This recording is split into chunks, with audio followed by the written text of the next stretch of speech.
de nous projeter dans l'avenir qui s'annonce pourtant radieux pour le Niger et la Confédération AES dans son ensemble. Aouzu billahi minash shaitanir rajim. Bismillahir rahmanir rahim. Nigériennes, Nigériens, mes chers compatriotes, cela fait déjà 2 ans que nous sommes résolument engagés tous ensemble avec résilience et foi dans l'avenir sur le chemin de la souveraineté pleine et entière de notre pays et pour le bonheur de tous. Mes chers compatriotes, il s'agit assurément d'un chemin plein d'embûches, aux conséquences difficiles, aussi bien pour les Nigériens pris individuellement que pour notre pays en tant que communauté politique organisée. En effet, depuis le 26 juillet 2023, et notre engagement patriotique à prendre notre destin en main, le système néocolonial réactionnaire de mise sous tutelle du Niger que nous avons renversé n'a cessé de se déchaîner contre notre pays et son peuple.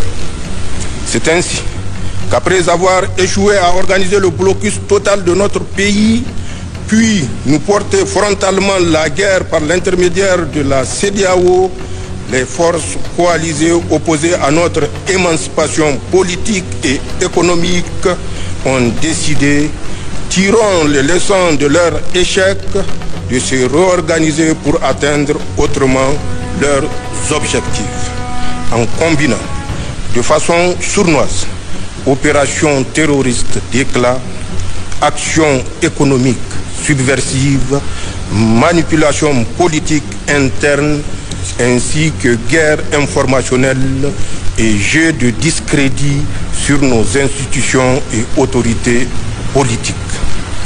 Les résultats auxquels ils parviennent sont souvent spectaculairement importants.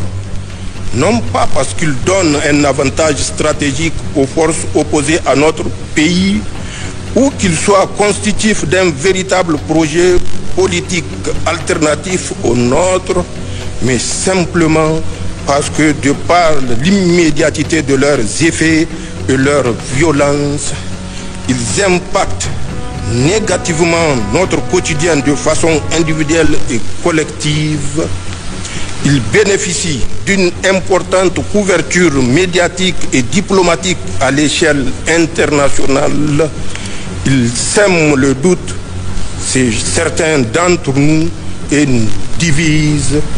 Ils rencontrent nos légitimes mais pressantes attentes individuelles ainsi que notre impatience quant à un changement véritable. Ils nous font parfois perdre de vue ce que nous avons réussi ensemble et nos nobles objectifs communs. Ils nous font parfois perdre de vue ce qui est essentiel et nous empêchent de nous projeter dans l'avenir qui s'annonce pourtant radieux pour le Niger et la Confédération AES dans son ensemble. Mes chers compatriotes, c'est dire que je mesure la complexité de la situation à laquelle nous faisons face, les difficultés qui se dressent devant nous, ainsi que l'état d'esprit de nombre de nos compatriotes. Je sais par ailleurs les sacrifices que nous avons consentis pour que vive le Niger, ainsi que nos attentes légitimes d'une vie qui doit être nécessairement meilleure pour les Nigériens. C'est le lieu, sans doute, de rendre un vibrant hommage à nos forces de défense et de sécurité pour tous les sacrifices consentis et leur professionnalisme, à notre grand peuple pour sa résilience et son engagement, et à tous nos amis pour leur précieux soutien. Mes chers compatriotes, force est donc de reconnaître que nous avons objectivement besoin d'une organisation adaptée à notre contexte pour réaliser notre projet politique et parvenir à des résultats probants pour chacun de nous, individuellement considérés, et pour notre pays de façon générale. En effet, aucun projet politique à l'échelle d'un pays ne s'est réalisé dans la précipitation et dans un court délai. Cela est particulièrement vrai dans le cas du Niger, en tenant compte notamment de notre histoire politique singulière, des enjeux liés à l'exploitation de nos ressources naturelles et de l'adversité sans précédent à laquelle nous faisons face aujourd'hui. C'est pourquoi nous sommes ensemble dotés d'une charte de la refondation dans un cadre inclusif et consensuel, celui des Assises nationales de la refondation tenues à Niamey du 15 au 20 février 2025. La charte du 26 mars 2025 a non seulement posé les jalons de la souveraineté pleine et entière du Niger sur le plan politique et économique, en nous permettant de nous réapproprier notre pays, ses immenses ressources naturelles et en définissant les valeurs devant régir notre société, mais aussi organiser nos pouvoirs publics et octroyer un délai raisonnable à notre gouvernement pour refonder notre République. Aussi, nous sommes en train de prendre toutes les dispositions pour mettre en place progressivement nos institutions à l'instar de la Cour d'État installée le 16 novembre 2023, la Cour des comptes dont les membres ont prêté serment le 1er juillet 2025 et du Conseil consultatif de la refondation qui a tenu sa première session du 28 juin au 12 juillet de cette même année. C'est le lieu aussi de féliciter une fois de plus tous les acteurs qui ont permis l'aboutissement heureux de ce processus et les encourager à persévérer au service du Niger et des Nigériens. Mes chers compatriotes, comme nous pouvons le constater, il s'agit d'un chemin difficile que nous sommes en train d'aménager avec courage, détermination pour l'avenir. Mais il s'agit surtout du seul chemin en phase avec nos légitimes aspirations de liberté, de souveraineté et de développement certain dans l'avenir. Il s'impose donc à nous comme un choix rationnel, historique et de conviction. En effet, que l'on ne se méprenne pas, nous avons en réalité un choix à faire entre deux lignes directrices fondamentalement différentes. La première ligne directrice est celle du chaos programmé à moyen terme dans notre espace sahélien et notre soumission aux forces que nous connaissons à long terme et de façon définitive, cela dans la passivité et l'insouciance. C'est le choix de continuer à faire la politique comme par le passé. La politique qui consiste à soumettre notre pays à la volonté de la France et à faire du Niger une base militaire pour projeter des forces étrangères et à abandonner l'exploitation de nos richesses à quelques puissances étrangères qui entretenaient des relations de corruption et de parrainage avec certains de nos compatriotes. La deuxième ligne est celle du refus de la soumission et de continuer la même politique qui, en 65 ans d'indépendance octroyée, n'a produit que corruption, insécurité et misère. C'est le choix de la dignité dans l'honneur et pour l'avenir. La politique de défendre sans complexe et sans complaisance les intérêts du Niger. Elle consiste à ne soumettre le Niger qu'à la seule volonté des Nigériens et à nous approprier notre pays et l'audace de nous engager sur un nouveau chemin en rupture d'avec ce que nous avons expérimenté jusqu'à une date récente. Mes chers compatriotes, ce choix d'emprunter le chemin difficile qui est désormais le nôtre, nous l'avons fait ensemble et dans l'unité, en toute responsabilité et en ayant une claire conscience des enjeux et défis qui nous attendent. En effet, depuis que j'ai l'insigne honneur de présider à la destinée de notre cher pays, j'ai toujours tenté lors de mes différentes prises de parole de présenter dans la transparence l'exacte situation dans laquelle notre pays se trouve en identifiant clairement les menaces, les jeux des acteurs, les enjeux et les défis. J'ai ainsi prévenu les Nigériens de toutes les difficultés auxquelles nous faisons face dans leur complexité pour mieux nous préparer au combat difficile mais victorieux que nous allons devoir mener dans la durée, Inch'Allah. J'ai sensibilisé les Nigériens sur la vaste campagne de désinformation contre notre pays dans le but de nous diviser, de jeter le discrédit sur nos institutions pour briser notre élan.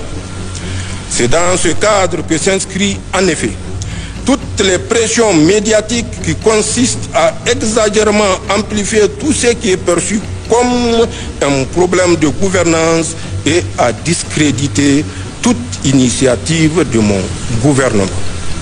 Mes chers compatriotes, pour ma part, j'estime que quelle que soit la difficulté à laquelle nous sommes confrontés aujourd'hui et seront confrontés à l'avenir, elle s'inscrit nécessairement dans la conjoncture de l'exercice du pouvoir d'État et reste liée à nos choix politiques stratégiques actuels.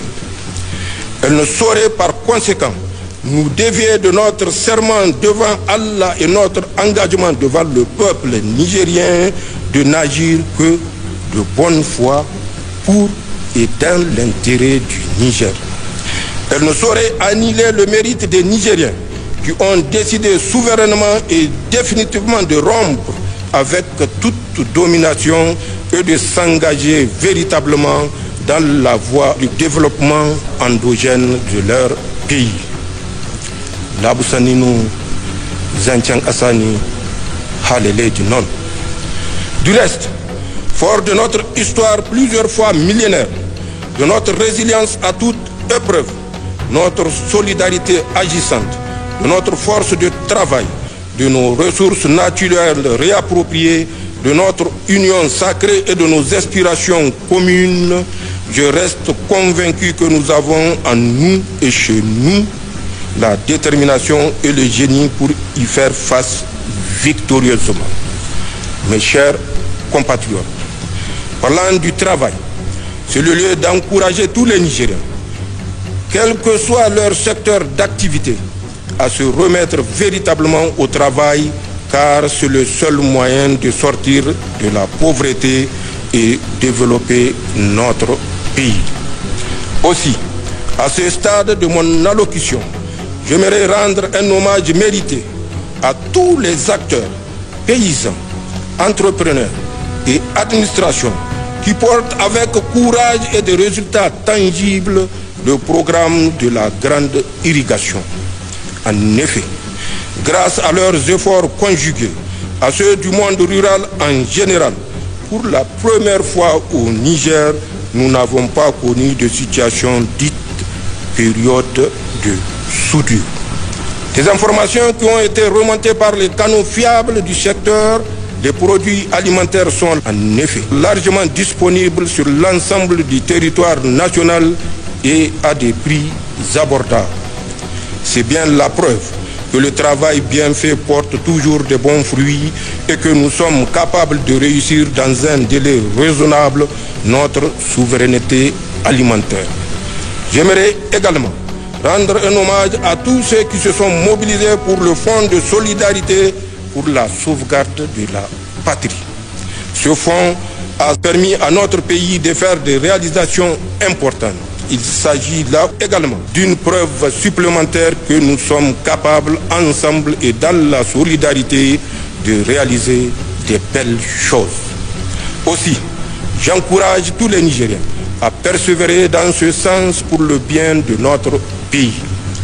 Nigériennes, Nigériens, mes chers compatriotes, j'aimerais au terme de mon allocution rassurer les Nigériens qu'en dépit de la conjoncture difficile que nous traversons et de l'adversité féroce auquel nous sommes confrontés, notre pays se trouve bien sur le bon chemin, celui de la dignité, de la souveraineté et du combat pour un avenir meilleur pour tous.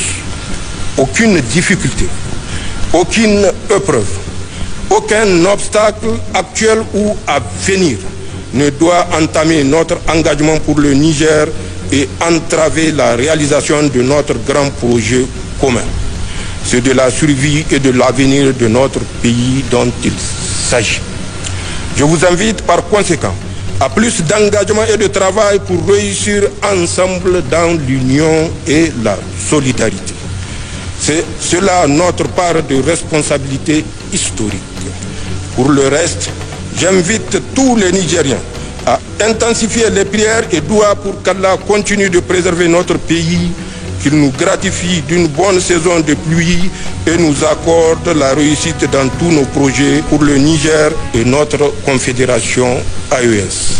C'est d'ailleurs convaincu de l'importance de nos prières dans la réalisation de ce projet et tenant compte du contexte difficile du moment que j'ai instruit le gouvernement à restreindre les activités commémoratives de l'an 2 de l'accession du Conseil national pour la sauvegarde de la patrie au pouvoir à des séances de lecture du Saint-Coran et de prières sur l'ensemble du territoire national pour qu'Allah continue à descendre sa rahma sur notre pays, à nous accorder un hivernage fécond et la réussite dans tous nos projets individuels et collectifs, Inch'Allah. Vive le Niger, vive la Confédération des États du Sahel.